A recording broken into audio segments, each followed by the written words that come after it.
Good morning, friends. The issue of Prashant Bhushan, the contempt proceedings against him, they have attracted the nationwide attention. To be frank, Prashant Bhushan was made a hero by the Supreme Court. Already I made a video regarding the contempt notice, contempt proceedings against Prashant Bhushan regarding his two tweets. One regarding the driving of or astride of a Harley Davidson bike by the CJI, and second is systematic killing of the democracy by the CJIs. Of course, 4 persons' names were also made, and it was taken as contempt. And you all know that on 14th of this month, he was found guilty, right? So up to that it has come. So normally, since contempt proceedings, according to Contempt Act, section 12 of the Act, if you apologize, normally the matter will be treated, disposed of. But if you don't apologize, definitely the matter will be taken a serious note. But anyway, on 14th they found him guilty, but no sentence was given. Of course, in the meanwhile, Prashant Bhushan went for review, and now he has given a statement. He has given a statement that he is not going to admit, or he is not going to tender any apology.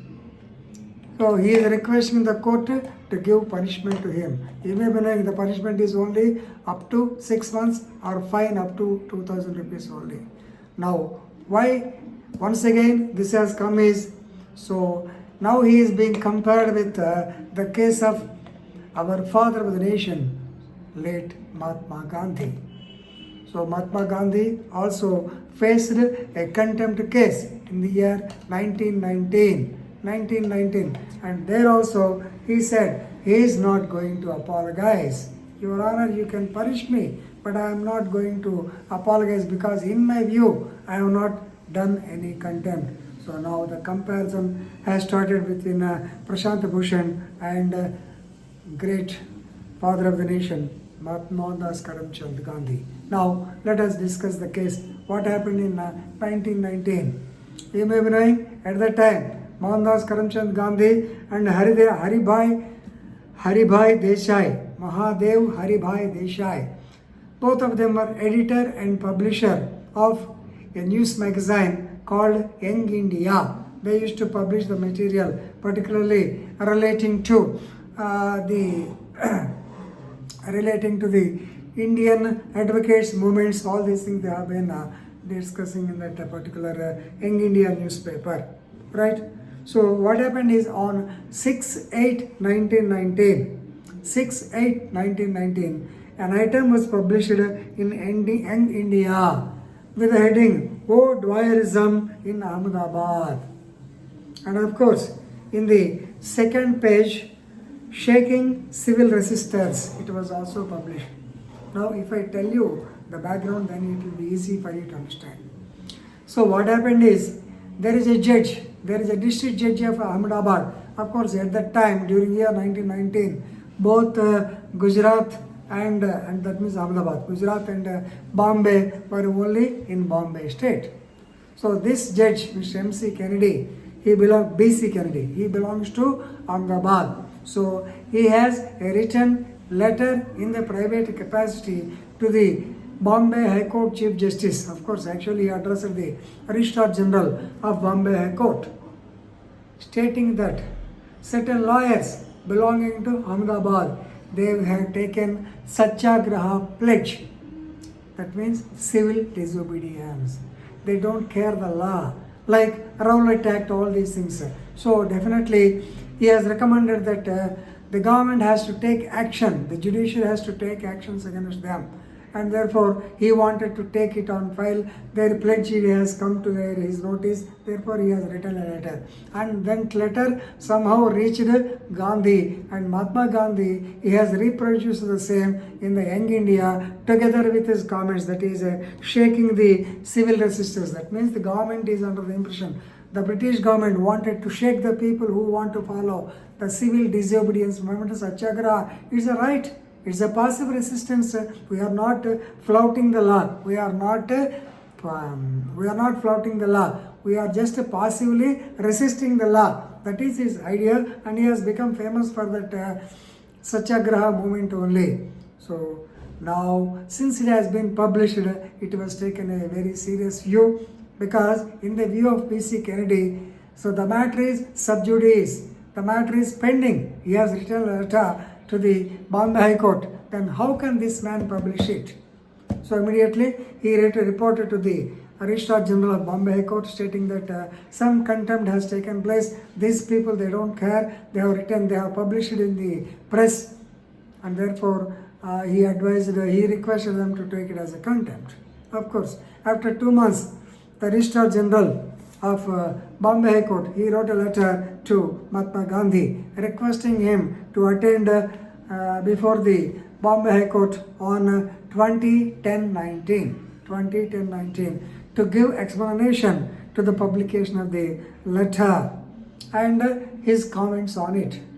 Incidentally, Mahatma Gandhi was actually he has to camp, he has to go for camp in Punjab at that particular point of time, and therefore he has sent a reply that will it be sufficient if he gives the explanation in writing.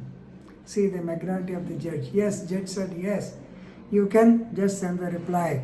So as usual, Mahatma Gandhi wrote the reply saying that he has received the letter and he was a witness to his rights, and he has got the authority to publish the letter, and he can also pass the comments. So inadvertently the letter came to his possession. He did not make any trial to get the letter. Therefore, in the ordinary course, he received the letter. He as a citizen, he has got his rights to comment. Therefore, he passed the comments. So Mahatma Gandhi stated that this letter is of great public importance, and definitely it needs the public criticism also. So the explanation is not satisfactory. So the Chief Justice was not satisfied with the explanation given by Mahatma Gandhi, and ultimately, so he said another thing. The judge has the Registrar General, through Registrar General, the communication was made. Once again, so the judge has sent a form of apology letter. Right, whatever happened is happened. Now you publish the apology letter stating that by mistake I have published the letter written by B.C. Kennedy to the High Court.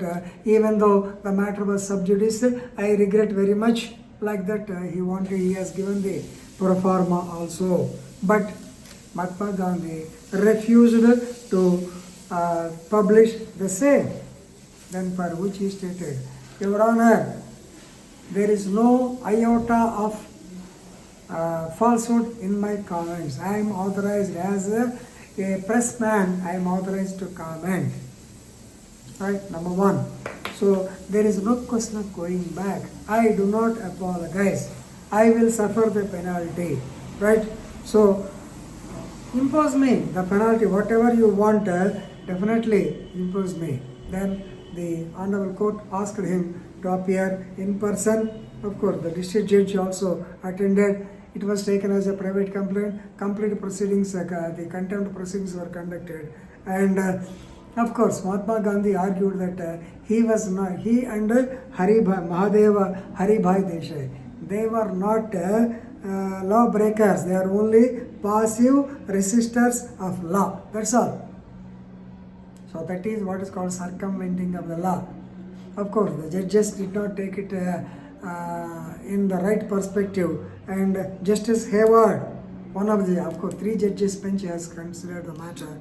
Justice Hayward said that this man, thinking that he is only a passive resistor of law, passive resistance of law is also amounting to law breaking. Therefore, they have committed the contempt of court, but of course, taking into consideration all the material facts and circumstances, they are reprimanded. That means they are warned for this time and they should be careful, and with this the case ended. So please remember how we have to compare Mahatma Gandhi with Prashant Bhushan. So let us know what will happen to him. Thank you.